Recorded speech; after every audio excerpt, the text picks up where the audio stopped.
Hey everybody, you're looking live on tape from headquarters. Today's video is going to be a little bit different. We're not in a park, we're not doing food reviews. We are going to talk about the incredible experience that is Walt Disney World's Keys to the Kingdom private tour. Michelle and I were lucky enough to do it a couple days ago, and I'm going to give you the good, the bad, the ugly of all things Keys to the Kingdom. Thanks for joining me. Glad you did. Let's get to it.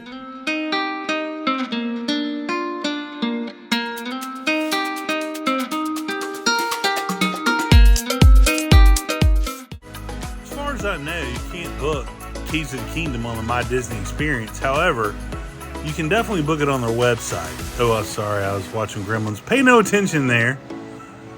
So if you search Keys to the Kingdom Tour on Disney, it'll lead you back to their main site, and you can pretty much navigate the website, pick your dates, and that's important to mention that the prices do vary by date. I've seen it as high as $120, I've seen it as low as $99. Pass holders, DVC members do get a 15% discount, which makes this tour even a better value. Keep in mind, Michelle tried to buy this for me for Christmas, and it was so booked. We're in February now, and just now managed to book the actual tour. So what I recommend is getting into the app or getting into the website and playing with your dates, playing with the people in your party, and then that way you can be rest assured you'll have a reservation, because let me tell you something. It's not Fort Knox security to get on that tour, but it's very, very close. So a little bit of semantics talk here. How am I going to get there from either my resort or even if I'm local? Michelle and I had the same concerns. So we were sitting there the night before the tour. The park was open for early hours. I believe it was 7:30. Our scheduled tour was to kick off at 8. We had to be to TTC, hopefully grab a tram, hopefully grab a boat. So obviously we were a little paranoid. So Michelle and I spent at least an hour trying to get in touch with people. Like, what's the best recommended practice? How to get over there? Finally, we talked to somebody that really made sense. He said, look, the parking lot opens at 7. I can't guarantee you, and that's where it got a bit sketchy. I can't guarantee you that the boats and monorails will be running, but you'll be at the TTC. The trams probably won't be running. It gave us enough confidence, and we're veterans here, to say, okay, we can probably figure it out. Nervous night's sleep later. We get up at 6. We get ready. Get everything, we kind of pre-packed the night before. I brought a bag. Michelle wanted coffee. I wanted coffee. It's 6 in the morning. We left our house about 6:35. It's generally about a 10-minute drive from my house to the Magic Kingdom parking lot. But we went through McDonald's, got iced coffees and drinks. Headed over, got to the Magic Kingdom parking entrance before 7. And they were letting people in. So I'm sure that's a common question. How do we get there? The resort stay, I'll do that on another video, because we weren't staying in a resort, we're staying at my house. So we get to the parking lot. We parked incredibly close, so close you didn't need a tram. You basically walked from your vehicle to the TTC. In fact, so much we had time, honestly, to get a coffee, another coffee. Michelle wanted a bite to eat. She had time for that. Some good photo ops on Main Street really before anyone was there. Now keep in mind, the park didn't open officially until 7:30 for the early resort guests, and we were there inside Magic Kingdom by 7:15 for the 7:45 meetup at Town Hall. But wait, there's more. So I'm not going to spoil your tour here. I'm not going to give away all the insight or the anecdotes that these guys roll out, because I feel like that's a disservice to the tour guide, and I feel like that's a disservice for you. I mean, you're spending a lot of money here. You have to have park admission and pay the $100 to $125 depending on time and season to do this tour. So I feel like it would be remiss if I'm just going to tell you all the facts that I learned on this tour. I will say I consider myself maybe not expert, but very well versed in all things Disney, and Alex blew my mind. Alex from Denver, Colorado, amazing job.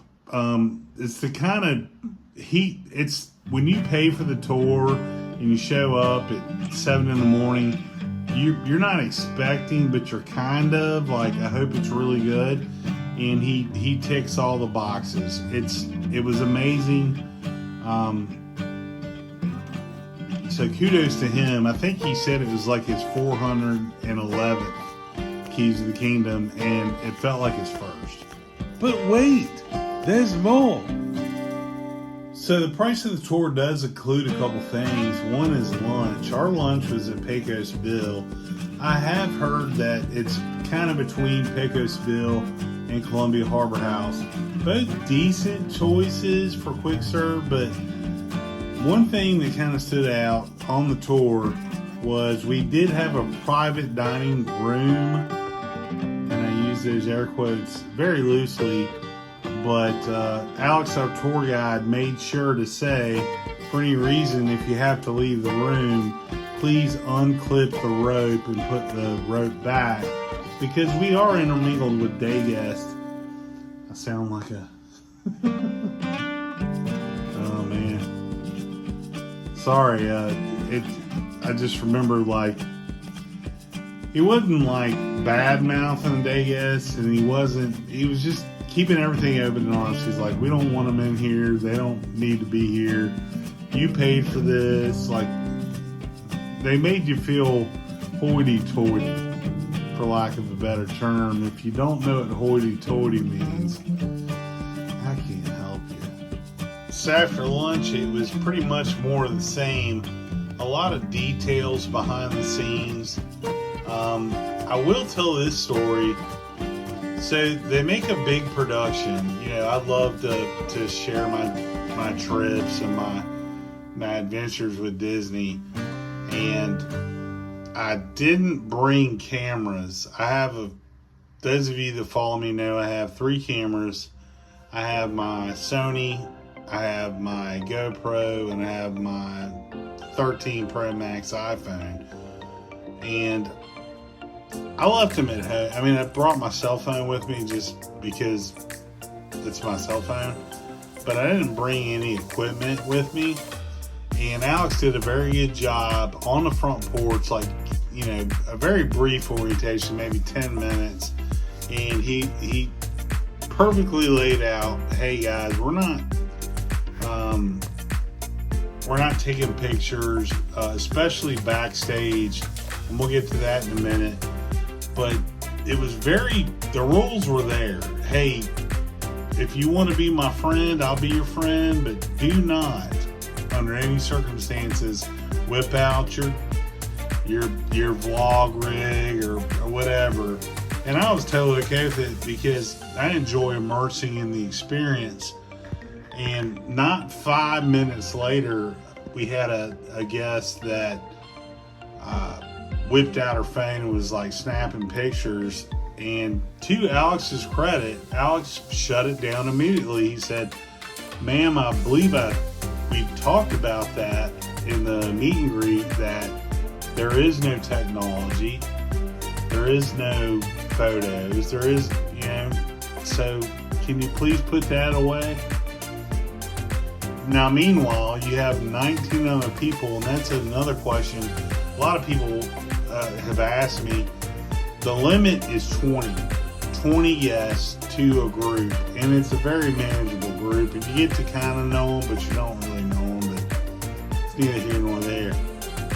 And she said, "Oh, I'm so sorry," put the phone away, which I thought was the end of things. And then our first restroom break, she was asking him, like, kind of challenging him. And it's like, you know, I've done this tour 5 times. This is the first time that a tour guide has asked me not to do that. And Alex was kind of being political. He was saying, well, you know, it's an immersion tour. We don't want to, you know, look, by all means, let me not have my cell phone. But she was kind of pushing it. And finally, to his credit, he didn't lose his cool. He wasn't upset about it. He said, well, it's kind of a respect for the tour guide. And by that subtle shot, that subtle, I'm asking you, can you please kind of deal. And I thought that was really mature, and I thought that was really cool. Excuse me. But, there's one in every bunch.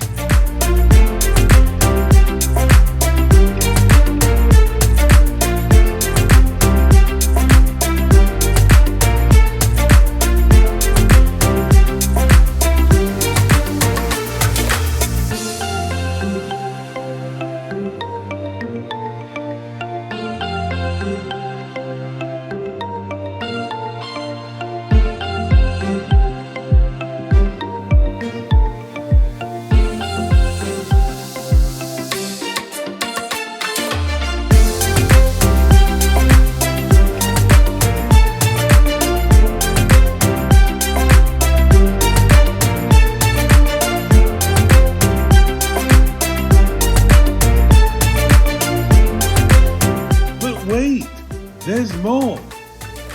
So the coolest part of the entire tour, no offense, there's a ton of history and all that good stuff, and it's all great.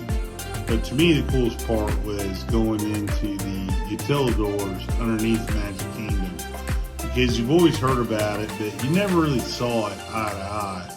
And I'm not going to ruin it for you. I will say this, you go in a door in a gift shop that looks like a normal door. It's almost like Harry Potter or something. You go into a door and then all of a sudden it felt like 2 stories down, and then you're underneath Cinderella's castle. And Alex did a really good job of getting everybody ready to, okay guys, if you see a character, don't freak out. Just act like you've been there, kind of. If they speak to you, it's okay to speak back, and if they don't, then it is what it is. Don't be a paparazzi, basically. And we did that part, and I'm sitting there, and I timed it because I'm weird. It was 6 minutes to go from Fantasyland to right in front of Main Street, which normally would take like 15 to 20, depending on traffic. So I will say this: it's a complete world unto itself. They have 2 cafeterias. It's pretty cool. All right, so final wrap up. This tour is a must-do. Michelle and I waited 10 years to do this tour. 10 years too long. It's completely amazing. It is, for any diehard Disney fan, I know I am, hope you are, it is incredible. You will, the entire time, Michelle and I just kept looking at each other, kind of nodding and winking, because it's so good. Now, grant you, Alex from Denver, Colorado was an amazing tour guide. I can't speak to the other tour guides, but what I will say, our biggest scare off was, wow, that's a 5 to 6 hour tour. We don't want it to eat, if you're popping in, doing a pop, could be a little bit different, but if you live around here and you love Disney as much as I do, and I know you do as well, do the tour, spend the money, take my money please, because it is amazing. I've never given a perfect score, and I won't today. That's part of the tour. They tell you how they score the marching bands. Little tease. I give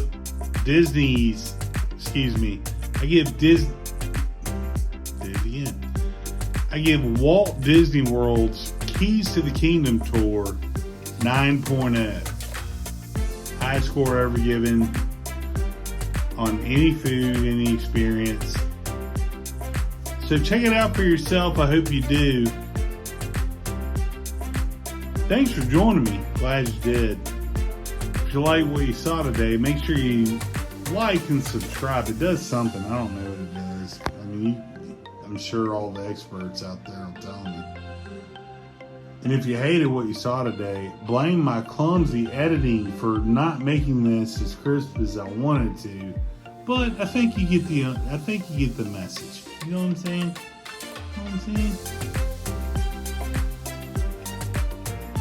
Keep the parks